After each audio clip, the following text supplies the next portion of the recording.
Assalamualaikum warahmatullahi wabarakatuh guys. Sebelum nonton jangan lupa dukung video Alif Sace biar semangat bikin video berikutnya. Terima kasih. Bismillahirrahmanirrahim. Assalamualaikum warahmatullahi wabarakatuh.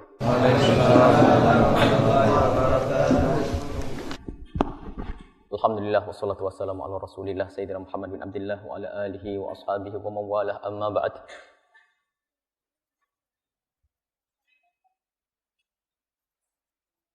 Pagi ini kita diberi karunia oleh Allah Subhanahu wa taala, yaitu kita diberi kesempatan oleh Allah untuk masuki bulan mulia, bulan Ramadan, dan semoga Ramadan kita ini benar-benar Ramadan keselamatan untuk kita, Ramadan kemuliaan untuk kita, Ramadan keberkahan untuk kita. Dan untuk mendapatkan itu semua tidak bisa orang hanya sekedar masuk Ramadan lalu keluar mendapatkan itu semua, tidak. Akan tapi semuanya harus perlu usaha dan perjuangan. Tidak semua orang yang diberi oleh Allah kesempatan memasuki bulan Ramadan akan mendapatkan kemuliaan di bulan Ramadan. Akan tapi yang akan diberi oleh Allah adalah mereka yang berjuang bulan Ramadan dengan meningkatkan ibadah, mengurangi maksiat. Meningkatkan ibadah, mengurangi maksiat. Dan meningkatkan ibadah saja belum cukup. Akan tapi kebiasaan buruk, kebiasaan jelek yang selama ini kita lakukan, kita kurangi. Kalau 100% mungkin belum bisa. Karena kita manusia yang tidak berjaga dari dosa. Ada sesaat kepleset, akan tapi ketahuilah, sebisa mungkin kita untuk bisa mengekang hawa nafsu kita dari terjerumus ke dalam keharaman. Dan ada hal yang amat penting bahwa ada orang sering tertipu dengan macam-macam yang telah diberikan oleh Allah kepadanya. Ada yang tertipu dengan yang namanya ilmu, ada yang tertipu dengan namanya amal ibadah. Maka kita akan hadirkan sebuah buku keselamatan yang ditulis oleh Imam Al-Ghazali rahimahullah ta'ala, yaitu kitab Al-Kashfu wa Tabyin fi Qurunin Nasi Ajma'in. Ini satu buku yang berbicara tentang orang-orang yang tertipu, dan ini perlu wajib dibaca, wajib bagi ahli iman untuk membacanya dan memahaminya, karena nanti akan diingatkan semua oleh Imam Ghazali, apakah yang ustadznya, yang kiainya, yang ahli ibadahnya, yang kaya raya dengan hartanya, semuanya diingatkan oleh Imam Ghazali rahimahullah ta'ala agar tidak menjadi orang-orang yang tertipu. Maka ini harus benar-benar dihayati. Ini kitab besar ini. Kitab karangan Imam Al-Ghazali rahimahullah ta'ala. Kita langsung saja. Bismillahirrahmanirrahim. Kita baca Fatihah kepada Imam Ghazali. Semoga Allah mengampuni beliau, mengangkat derajat beliau, dan mengembalikan kepada beliau manfaat ilmu yang telah beliau hadirkan. Dan semoga Allah menyambungkan kita dengan beliau di dunia dan di akhirat. Mempertemukan kita kelak bersama beliau, bersama Nabi Muhammad SAW. Al-Fatihah. A'udzubillahi minasyaitonirrajim. Bismillahirrahmanirrahim.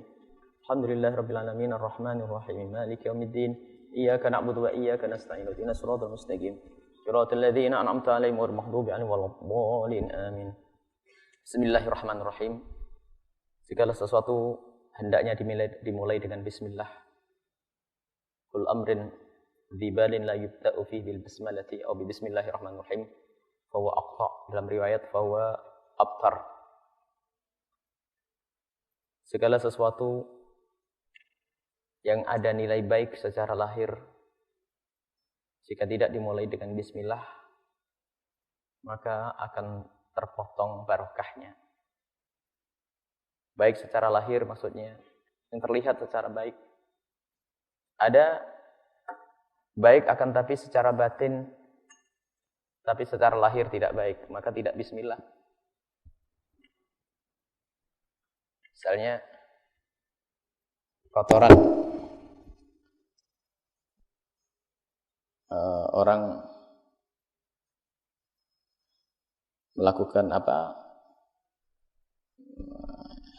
Mohon maaf, buang angin kan baik ya, secara batin. Kalau orang tidak buang angin sakit. Akan tapi tidak disunahkan baca secara lahirnya adalah tidak Tidak baik. Maka baik secara zahir misalnya mengambil sesuatu, mengambil buku, mengambil ini. Intinya segala sesuatu, apalagi baca kitab seperti ini. Mengarang kitab, segala sesuatu yang secara lahir dianggap sesuatu yang baik, maka disunnahkan untuk membaca Bismillahirrahmanirrahim. Kemudian setelah itu Alhamdulillah. Dan Alhamdulillah juga ada riwayat dari Nabi SAW. Kul amrin dibalim la yubda'u fihi bilhamdalati fahuwa aqta. Ada riwayat lain bahwasanya segala sesuatu kalau tidak dimulai dengan Bismillahirrahmanirrahim, maka akan terpotong juga barokahnya. Dan inilah yang dilakukan oleh para ulama dari masa ke masa untuk mengamalkan sunnah Nabi SAW berbismillah dan berhamdulillah selalu digabungkan dalam karangan-karangan beliau. Alhamdu segala puji lillahi bagi Allah. Harus kita sadari bahwa di saat kita mengucapkan alhamdu, itu harus ada kesadaran di dalam diri kita bahwasanya segala yang selama ini kita anggap, yang selama ini yang kita rasakan dari nikmat Allah, bermacam-macam nikmat Allah yang kita rasakan, yang diberikan oleh Allah kepada kita, maka kembali kepada Allah. Maka yang layak disanjung hanyalah Allah Subhanahu wa taala. Kalau sanjungan diberikan kepada manusia itu pun sebetulnya kalau orang faham dan sadar akan kembali kepada Allah Subhanahu wa taala. Mungkin kita menemukan seorang yang alim, akan tapi siapa yang memberikan ilmu? Allah. Bagaimana orang itu menjadi alim? Karena Allah izinkan untuk ia mengerti ilmu-ilmu Allah. Maka semua kebaikan akan kembali kepada Allah Subhanahu wa taala. Maka alhamdu segala puji itu lillahi bagi Allah wahdah, hanya Allah saja yang layak dipuji dan disanjung. Kalau sanjungan kepada selain Allah adalah nisbi, bukan sesungguhnya. Kita melihat indahnya gunung, maka orang yang menyanjung gunung yang indah atau pagi yang ceria atau indahnya pantai atau segala macam keindahan atau bunga yang mekar dan seterusnya, orang bisa menyanjung itu semuanya, akan tetapi sanjungan itu tidak ada maknanya kalau tidak dibarengi dengan rasa bahwasanya, kesadaran bahwasanya itu dari Allah Subhanahu wa taala. Maka pandangan ahli Allah itu adalah tidak memandang sesuatu kecuali yang dilihat adalah Allah Subhanahu wa taala. Matahari terbit, Allah yang menerbitkannya untuk menghangatkan bumi ini. Angin pagi sejuk, sepoi-poi, kicau burung di pagi hari indah, Allah membuat semacam itu. Jadi kita perlu selalu di saat melihat sesuatu itu kita kembalikan kepada Allah Subhanahu wa taala. Dan sungguh alhamdulillahi wahdah. Wassalatu wassalamu ala khairi khalqihi. Dan juga himbauan untuk selalu kita baca salawat kepada Nabi sallallahu alaihi wasallam. Salawat serta salam semoga terlimpahkan kepada ala khairi khalqihi, sebaik-baik makhluk. Tidak ada makhluk lebih baik dari Nabi sallallahu alaihi wasallam. Manusia paling bagus. Makhluk Allah yang paling bagus. Malaikat pun kalah dengan Nabi sallallahu alaihi wasallam. Nabi-nabi yang lainnya kalah dengan Nabi sallallahu alaihi wasallam sehingga beliau adalah paling bagusnya dalam segalanya, lahir dan batinnya. Diri dan yang segala yang bersangkutan dengan beliau. Bukan beliau itu menjadi bagus pada diri beliau saja, akan tapi segala sesuatu yang ada sangkut pautnya dengan beliau menjadi sebaik-baiknya segala sesuatu. Maka Nabi paling bagusnya makhluk Allah, maka ketahuilah keluarga beliau paling bagusnya keluarga, umat beliau paling bagusnya umat, dan sahabat beliau paling bagusnya sahabat. Sehingga semua yang ada sangkut pautnya dengan Nabi akan menjadi sebaik-baiknya segala sesuatu. Kalau orang berbangga dengan cara berpakaian, jika bukan cara berpakaiannya Nabi, maka tidak pantas untuk dibanggakan.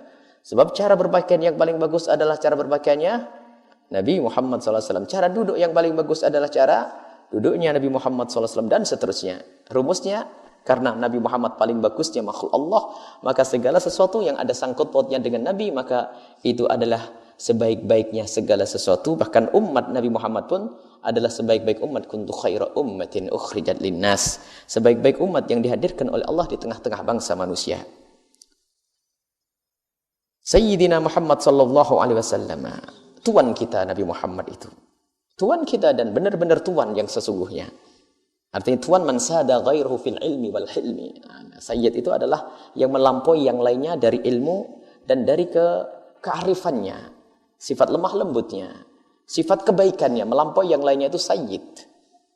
Dan sayyid untuk Nabi Muhammad adalah gelar yang sesungguhnya, karena yang mengajari adalah Nabi. Dalam hadis riwayat Imam Bukhari, Muslim dan Ashabus Sunan meriwayatkan bahwa Nabi Muhammad menggelari beliau dengan sayyid. Beliau berkata, ana sayyidu waladi Adam wala fakhr.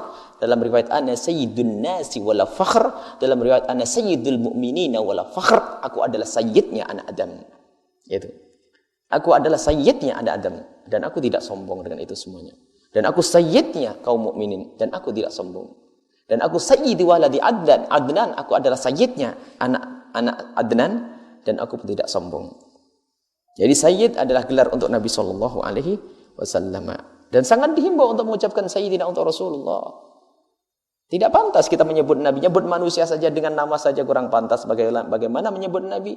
Tidak pernah kita berkelari. Bahkan Allah sendiri di saat menyebut Nabi Muhammad di dalam Al-Quran, tidak pernah langsung dengan nama beliau, pasti dibarengi dengan gelar kebesarannya. Apakah Rasulullah atau yang lainnya, atau Nabi dan sebagainya. Waktu menyebut Muhammadun, digelari setelahnya apa? Rasulullah, dan seterusnya. Ini jadi sangat-sangat pantas kalau ada umat Nabi Muhammad yang faham dan kenal Nabi, menggelari Nabi Muhammad dengan Sayyidina Muhammad sallallahu alaihi wasallam. Kata Imam Al-Ghazali rahimallahu taala, nafa'anallahu bi wa bi ulumihi wa bi ulumikum fid dharain amin. Beliau berkata bahwa i'lam, ketahuilah, annal khalqa, sesungguhnya makhluk Allah. Makhluk Allah tentunya di sini, makhluk di sini bukan semua makhluk. Lebih tepat di sini diarahkan kepada seperti kita manusia. Manusia, annal khalqa, manusia di sini kismani, dua kelompok, dua bagian. Mukallafun wa muhmalun. Yang pertama adalah orang mukallaf, yang kedua adalah orang muhmal. Orang mukallaf adalah orang yang bisa memahami sebuah perintah sehingga ia layak untuk mendapatkan kewajiban dari Allah Subhanahu wa taala. Seperti yang sering kami hadirkan bahwa yang namanya orang mukallaf itu syaratnya 4. Orang baru disebut sebagai orang mukallaf yang berhak, yang layak untuk faham perintah, syaratnya 4. Ingat, yang pertama adalah orang itu harus berakal. Maka orang gila tidak faham khitab. Tidak faham perintah, namanya orang gila. Jadi harus berakal, akal. Maka orang gila tidak berdosa dan tidak punya dosa, orang gila. Orang gila tidak punya dosa. Dan dia kalau mati masuk surga. Allah, dunia saja hina. 80 tahun di dunia gila, dari lahir gila. Ternyata tempatnya adalah di surga karena dia tidak punya dosa. Seperti anak kecil yang meninggal dunia. Dalam madhab kita ahli sunnati wal jamaati, anak kecil biarpun anaknya orang kafir, maka ketahuilah karena dia tidak punya dosa, maka ia pun akan masuk surga Allah Subhanahu wa taala. Mukallafun, orang mukallaf syarat yang pertama adalah berakal. Yang tidak berakal tidak bisa memahami perintah. Maka tidak ada kewajiban bagi orang yang tidak berakal. Syarat yang kedua adalah orang tersebut harus balik. Yang belum balik maka tidak punya kewajiban apapun. Maka anak-anak kecil yang belum balik, dia tidak punya kewajiban sholat dan sebagainya. Akan tapi bagi orang tua wajib mengajarinya untuk melaksanakan kewajiban-kewajiban. Ini yang sering dilalaikan oleh sebagian orang, mentang-mentang anak kecil belum balik lalu belum wajib, akan tapi orang tua lalai untuk tidak memerintahkannya, maka dosa bagi orang tua. Karena diperintahkan oleh Nabi SAW, muru auladakum bisolati inda sab'in. Yang mempunyai anak umur 7 tahun, hendaknya orang tuanya itu diperintahkan oleh Rasulullah, orang tuanya wajib mengajarinya sholat. Termasuk perintah-perintah yang lainnya, puasa, kita ajari puasa biarpun tidak sempurna. Puasanya hanya setengah hari atau 1/4 hari. Termasuk mohon maaf yang sering dilalaikan oleh mungkin sebagian ahli ilmu juga, menutup aurat. Mulai 7 tahun anak gadis kita, anak putri-putri kita harus sudah kita didik untuk menutup aurat. Ini jangan sampai mentang-mentang dia belum wajib atau alasannya belum balik, lalu tidak kita ajari. Memang sang anak tidak berdosa karena dia belum balik. Sama artinya belum berakal sempurna. Akan tapi bagi orang tuanya yang membiarkannya adalah dosa. Mungkin sesaat dia bolong, lepas kerudungnya, sesaat lepas ini. Akan tapi harus kita mulai saat itu untuk membiasakan kewajiban-kewajiban. Termasuk yang namanya puasa seperti di saat bulan Ramadan ini. Biarpun nanti anak kita ajak sahur pagi, tatonya jam 8 minta sahur lagi karena usianya masih 7 tahun, 8 tahun. Nanti sahur lagi. Akan tapi kita didik harus. Ini yang sering dilupakan oleh sebagian ahli iman. Mukallaf yang kedua, itu syarat yang kedua adalah orang balik. Yang ketiga adalah salamatul hawas, selamatnya indra. Dan indra di sini adalah khusus mata atau telinga. Mohon maaf, atau jangan pakai dan. Mata atau telinga. Artinya mata atau telinga, asalkan orang itu matanya bisa melihat saja, atau tidak melihat tapi bisa mendengar saja, maka ketahuilah dia bisa faham khitab, bisa faham perintah, faham larangan dan perintah. Makanya orang tuli tapi bisa melihat, maka dia bisa dilarang dan bisa diperintahkannya. Maka bisa masuk menjadi orang yang mukallaf dan bisa mendapatkan kewajiban. Tapi kalau orang terlahir dalam keadaan buta dan tuli, maka ketahuilah orang tersebut tidak mendapatkan beban kewajiban apapun. Karena apa? Buta dan tuli. Tidak bisa faham dengan matanya, tidak bisa faham dengan telinganya. Maka orang tersebut tidak mendapatkan beban kewajiban apapun. Syarat yang keempat adalah bulughud da'wati, sampai kepadanya pesan-pesan agama. Jika ada orang hidup di tengah hutan belantara yang tidak pernah punya komunikasi dengan orang di luar, biarpun dia adalah nyembah berhala dan nyembah rembulan, nyembah matahari, maka dia adalah ahli surga selagi dia memang benar-benar belum kenal yang namanya Islam. Tapi kalau sudah mendengar Islam, artinya dakwah Islam sudah nyampe kepada mereka, maka ketahuilah dia sudah punya beban kewajiban. Jadi ketahuilah, ini sebetulnya semuanya itu satu makna. Kalau orang dakwah tidak nyampe kepadanya, itu artinya seperti orang tuli dan buta, seperti anak kecil dan orang gila, gitu. Sebetulnya satu makna itu semua, akal intinya. Jadi kalau orang tidak sampai kepadanya dakwah hidup di hutan belantara yang tidak pernah berkomunikasi dengan ahli Islam satupun, maka itu adalah tidak akan diseksa oleh Allah Subhanahu wa taala. Wa ma kunna mu'adzibina hatta nab'atha rasula. Kami tidak akan menyiksa siapapun sampai datang utusan atau wakilnya utusan. Allah Maha Kasih, enggak akan menyiksa hambanya yang tidak tahu pesan. Dia akan berhujah di hadapan Allah, ya Allah, aku tidak ngerti bagaimana kau siksa. Akan tapi yang sudah mendengar Islam dan sebagainya, maka wajib mengambil Islam. Sehingga di dalam akidah kita ahli sunnati wal jamaati ada masa fatrah, masa terputusnya wahyu antara Nabi Isa dengan Sayyidina Rasulullah. Di masa itu adalah hamba-hamba Allah yang hidup pada saat itu, karena tidak ada wahyu lagi dan tidak ada syariat, maka mereka adalah ahli surga semuanya menurut akidah kita ahli sunnati wal jamaati. Karena itu termasuk seperti orang yang belum sampai kepadanya dakwah. Baik jika orang sudah berakal, kemudian berakal tidak gila, balik, selamat indera mata atau indera telinganya, kemudian dia setelah sampai kepada dakwah, maka mau tidak mau dia wajib mengambil yang kelima, yaitu Islam. Harus, kalau tidak Islam dia akan diabadikan di dalam neraka jahanam. Baik, ini mukallaf. Orang mukallaf adalah orang yang berhak, yang mendapatkan beban kewajiban dengan syarat-syaratnya tadi. Orang yang tidak mendapatkan beban kewajiban, muhmal itu adalah orang yang salah satu dari 4 tadi, atau orang yang tidak terpenuhi 4 tadi. Mungkin dia anak kecil, mungkin dia adalah gila, atau tidak sampai kepadanya dakwah, atau dia adalah orang yang belum balik. Maka itu adalah muhmal. Muhmal artinya tidak mendapatkan beban kewajiban. Selagi tidak mendapatkan kewajiban, ya sudah, tidak mendapatkan beban kewajiban. Fal mukallaf, lah, orang yang mukallaf yang memenuhi syarat 4 tadi, itu imma mu'minun wa imma kafir. Ada orang yang beriman, ada orang yang kafir. Jadi orang kafir mukallaf. Aslinya orang kafir itu di dalam akidah kita, aslinya wajib sholat. Masalakakum fis saqar? Dijawab, lam nakum minal musallin. Jadi di akhirat nanti ditanya, apa yang menjadikan kau masuk neraka? Dijawab, aku tidak sholat. Padahal orang kafir. Artinya beban sholat itu artinya wajib. Cuman karena dia belum masuk Islam, maka kita tidak boleh memaksa mereka untuk sholat, sebab dia telah menghilang, belum masuk Islam. Tetapi ingat, aslinya, nah ini pertanyaan dalam usul fikih, apakah mereka itu mukhatab bi furu'is syariati? Apakah orang-orang kafir itu pun diminta untuk menjalankan syariat? Aslinya itu, cuman karena kuncinya Islam tidak diambil, maka bawahnya pun tidak wajib secara undang-undang agama kita. Artinya kita tidak boleh memaksa dia sholat karena dia tidak beriman dengan Allah. Dia telah melakukan satu yang paling gede, yaitu kekufuran. Tapi hitungan dosanya tetap dihitung. Orang kafir di samping kekafirannya itu yang luar biasa dosanya, dia akan dihukum di atas itu semua, atas sholat yang ditinggalkannya, atas macam-macam puasa yang ditinggalkannya.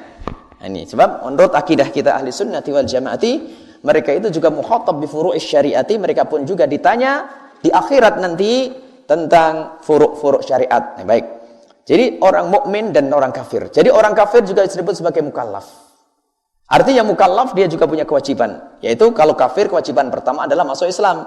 Orang kafir yang memenuhi syarat 4 wajib ngambil masuk Islam. Nah setelah seorang muslim mempunyai 5 ini, maka nanti wajib setelah itu cabangnya lagi mengambil kewajiban yang lainnya. Apa itu? Salat, zakat. Sehingga syaratnya orang salat apa? Wajib mukallaf. Kan ini masih apa? Ini ada mukallaf gitu. Jadi seorang kafir mungkin disebut sebagai orang mukallaf. Seorang mukmin mungkin disebut sebagai orang mukallaf. Maksud orang mukallaf tadi apa? Orang yang mendapatkan beban kewajiban. Baik, ini jelas.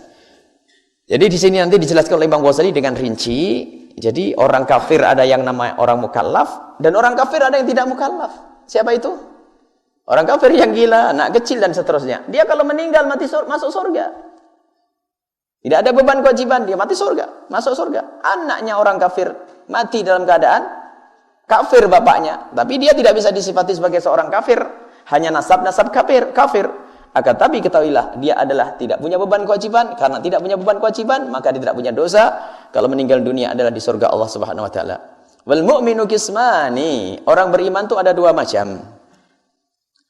Yang pertama ta'iun wa 'asin. Yang pertama adalah orang taat, yang kedua maksiat. Memang selama ini di lapangan atau di kenyataan ini kita bisa menyaksikan ahli iman itu ada 2, yang ahli taat dan ahli maksiat. Beriman tapi dia melanggar ini.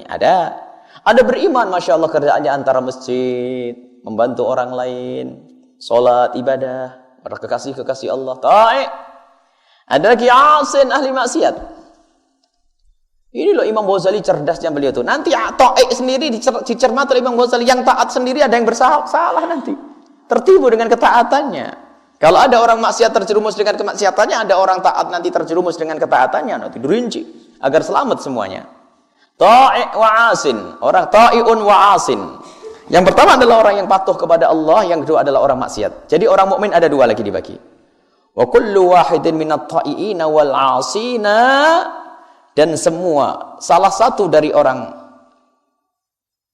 dari orang yang taat dan orang yang bermaksiat itu yang qasimu ila qismaini, terbagi 2 lagi. Orang maksiat atau orang taat itu ada alimun wa jahilun. Ada orang taat alim, bisa selamat karena dengan ilmunya. Ibadahnya selamat dengan ilmunya. Tapi nanti dibahas lagi orang alim itu bisa dengan ilmunya tidak selamat karena tertipu dengan ilmunya, ada lagi. Nanti dicabang lagi itu. Jadi orang taat tapi jahil bisa saja terjerumus sehingga mengarang-arang ibadah dan sebagainya, muncul bid'ah ibadah oleh orang-orang jahil. Yang dikatakan oleh Imam Ghazali rahimahullah taala. Jadi orang yang ahli taat dan ahli maksiat 2. Orang taat ada yang jahil, ada yang alim. Yang alim ini akan selamat ibadahnya secara zahir karena dengan apanya? Dengan ilmunya. Yang jahil bisa salah-salah. Tapi taat kepada Allah Subhanahu wa taala. Maka nanti agar ini oleh Imam Ghazali digugah. Yang bodoh maka belajarlah. Nah, nanti setelah itu cabang lagi yang taat alim pun ternyata nanti ada yang tertipu dengan ilmunya nanti. Jadi subhanallah ini. Imam Ghazali rahimahullah ta'ala dengan buku ini memang luar biasa. Tidak ada yang selamat nanti. Dipukulin semua oleh Imam Ghazali. Dicambuk semuanya oleh Imam Ghazali. Maka harus dibaca oleh semuanya ini. Tsumma ra'aitulah, kata Imam Ghazali. Kemudian aku lihat al-ghurur, ada ketertipuan. Laziman, mau tidak mau. Selalu ada. Li jami'il mukallafina, kepada semua orang mukallaf ini. Termasuk yang taat dan yang maksiat. Yang alim dan yang bodoh. Jadi li jami'il mukallafina, kepada semua orang mukallaf. Al-mu'minina, yang beriman. Wal kafirina, bahkan yang beriman dan yang kafir. Illa, kecuali man asamahullahu ta'ala, kecuali man orang asamahullahu yang dijaga oleh Allah Subhanahu wa ta'ala. Dan kata Imam Ghazali, alhamdulillah, wa anna bihamdillahi, dan aku, kata Imam Ghazali, bihamdillahi, segala syukur hanya untuk Allah. Akshifu ghururahum, aku telah bongkar ketertipuan ini. Wa ubayyinil illata, dan aku jelaskan kenapa orang alim ini tertipu, kenapa ahli ibadah ini tertipu, kenapa si fulan tertipu. Wa uwaddihuhu, dan aku jelaskan ghayatal idahi, dengan sejelas-jelasnya. Wa ubayyinuhu, Dan aku terangkan ghayatul bayani dengan keterangan yang sangat terang. Biaujazi dengan seringkasnya mayakunu sesuatu minal isyarati dari isyarat-isyarat yang aku hadirkan. Jadi kalimat-kalimat yang dihadirkan Imam Ghazali itu cukup bagi orang yang mau berpikir. Isyarat itu adalah, ya kan isyarat itu adalah termasuk kalimat, bisa saja isyarat kalimatnya pendek tapi memberikan makna yang luas. Atau gini, jadi faham. Maksudnya tidak dijelaskan dengan penjelasan yang panjang lebar, akan tapi ringkas, tapi mengena. Itu akan dijelaskan oleh Imam Ghazali rahimahullahu taala. Kemudian setelah itu wal maghruru minal khalqi. Diterangkan lagi, lihat, yang tertipu dari makhluk-makhluk Allah ma'adal kafir, selain orang kafir. Kalau orang kafir sih jelas. Ketertibuan orang kafir sangat jelas. Sekarang selain orang kafir nih, yang hadir kata, maksudnya Imam Ghazali, yang baca buku ini itu. Yang belajar ini orang ahli iman ini, ma'adal kafirin, selain orang kafir itu yang tertipu ada arba'atu asnaf, ada 4 golongan. Sinfun minal ulama. Oleh Imam Ghazali taruh di pertama ini. Kelompok pertama adalah ulama yang tertipu, nanti habis nih, perlu baca ulama. Dipikir masuk surga, ternyata nerakanya paling dalam, na'udzubillah. Semoga ulama kita ahli surga semua. Ini harus dipelajari. Sinfun minal ulama. Kelompok pertama adalah golongan ulama tertipu. Wan sinfun minal ubbad, wa sinfun minal ubbadi. Yang kedua adalah dari ahli-ahli ibadah. Sinfun minal ubbadi. Bukan ibad ya, ubbad, ahli ibadah. Bidhammil ain, ubbad. Kelompok yang kedua adalah dari ahli-ahli ibadah. Ahli ibadah tertipu banyak. Dan Imam Ghazali lebih panjang lebar lagi menjelaskan dalam kitab Ihya Ulumuddin-nya. Wa sinfun min arbabil amwali, yang kedua adalah dari pemilik kekayaan harta. Allah. Yang punya harta tertipu. Wa sinfun minal mutasawwifati, kelompok yang keempat adalah orang yang bercimpung di dunia tasawuf, tapi tasawuf sesat maksudnya. Jadi Imam Ghazali ahli tasawuf, tapi belum mencermati ada orang di dunia tasawuf, guru tarekoh pendusta, guru tarekoh palsu, ngaku-ngaku jadi wali, ngaku-ngaku ketemu Nabi, segala macam. Jadi nanti akan dibahas oleh Imam Ghazali rahimahullah taala bahwa ada orang ngambil dunia tasawuf itu ternyata mereka tertipu. Ya, guru tarekoh. Misalnya banyak guru tarekoh, kata Dr. Muhammad Said Ramadan Al-Buti di Syam, ada guru-guru tarekoh di Syam itu ada yang jadi murid saja tidak pantas, apalagi jadi guru. Bapaknya, dia nggak pernah kenal dunia keagamaan, dunia kebaikan, dunia ibadah. Gara-gara bapaknya meninggal dunia, langsung makom anaknya, makom bapaknya turun ke dia. Ini kan musibah. Makomnya banyak, lihat. Oh, apalagi di Indonesia Raya ini, kalau sudah namanya guru tarekoh itu lebih digemari daripada guru ilmu. Tapi ingat, ada guru tarekoh yang soleh-soleh, sebab tarekoh itu hak. Cuman Imam Ghazali menghadirkan ini agar awas, hati-hati dengan siapa kau berguru tentang tarekoh. Adakah ilmu di dalam dirinya? Adakah warok di dalam dirinya? Adalah khusyuk di dalam dirinya? Itu yang tidak kita jadikan guru dalam kehidupan kita. Bukan kita sekedar ramainya orang lalu kita datangi, ternyata dia Masya Allah tertipu. Seorang guru tarekoh tangannya gelangnya gelang emas, bagaimana? Di rumahnya ada patungnya, katanya sudah sampai kepada Allah Subhanahu Wa Taala. Sudah seittifaq patung adalah haram, gelang emas adalah isma haram. Jadi ini ada guru-guru tarekoh yang sengaja dibuat-buat kayaknya aneh-aneh biar dianggap cepat jadi wali. Ini disebut nanti oleh Imam Ghazali rahimahullah taala, awas, tasawuf adalah hak, tapi ada pencoreng-pencoreng, ada pencoleng-pencoleng, dan penjahat-penjahat tasawuf nanti insyaallah. Maka harus kita baca sampai akhir. Wal ma nabda bihi, ini Imam Ghazali akan memulai sepintas saja. Wa awwalu ma nabda bihi ghururul kuffar, yang akan aku mulai mula-mula di sini adalah tertipunya orang kafir. Maksudnya setelah jelas orang kafir, paling tertipunya orang, setelah itu kita tinggalkan baru ngurus diri sendiri. Wa ghururuhum kismani. Ketertipuan orang kafir itu ada dua macam. Ketertipuan orang kafir itu ada dua macam. Yang pertama adalah kismun, yang sekelompok atau bagian yang pertama adalah gharrathul hayatud dunya, tertipu dengan kehidupan dunia. Wa qismun gharrahu billahi al-gharuru, sekelompok lagi orang-orang kafir yang tertipu oleh setan sehingga tidak kenal Allah. Gharrahu billahi, menipunya billahi, ya, sehingga menjadi ia tidak kenal Allah, jauh dari Allah. Siapa yang nipu? Al-gharuru, syaitan. Jadi yang menjadikan orang kafir tertipu itu ada dua. Yang pertama dunia. Yang kedua adalah setan yang telah menjerumuskannya. Sebab setan sudah berjanji. Setan sudah berjanji akan menjerumuskan. Wa bi'izzatika, bersumpah setan kepada Allah, bi'izzatika Allah ughwiyannahum. Sungguh demi kemuliaanmu ya Allah. Setan kenal Allah. Dan paling kenalnya Allah. Bukan tidak beriman kalau Allah itu Tuhannya. Beriman, yakin Allah itu Tuhannya. Akan tapi lihat memang itu adalah nasib tersesat. Lihat. Dan dia sudah dikutuk oleh Allah Subhanahu wa taala. La ughwiyannahum ajmain. Aku akan jerumuskan mereka semuanya. Lihat. Illa ibadaka, kecuali hamba-hambamu, minhum, dari mereka al-mukhlasin, yang terpilih menjadi ahli iman. Jadi yang selamat nantinya, selamat dari kekafiran adalah ahli iman. Jadi semua akan dikeluarkan oleh setan masuk kepada kekafiran. Dan ini janjinya setan. Makanya yang menggoda, yang menjadikan orang kafir nanti tertipu ada dua. Yang pertama adalah dunia. Yang kedua adalah dunia, pemahaman tentang dunia, kesalahpahaman mereka tentang dunia. Seolah-olah dunia itu abadi baginya, seolah dunia itu adalah seterusnya. Padahal dia sebetulnya bisa, kalau mau belajar, yang kaya hari kemarin pun meninggal. Bapaknya pun yang kaya raya juga meninggal. Akan tapi dia tertutup mata hatinya. Sehingga, ya lihat, kehidupan yang diurus adalah dunia. Maka mereka tertipu dengan dunia, menjadilah seorang kafir. Yang kedua, tertipu oleh setan. Dan insya Allah akan kita lanjutkan pada pertemuan yang akan datang. Insya Allah. Bismillah, kita baca doa. Semoga Allah menjaga kita dari ketertipuan.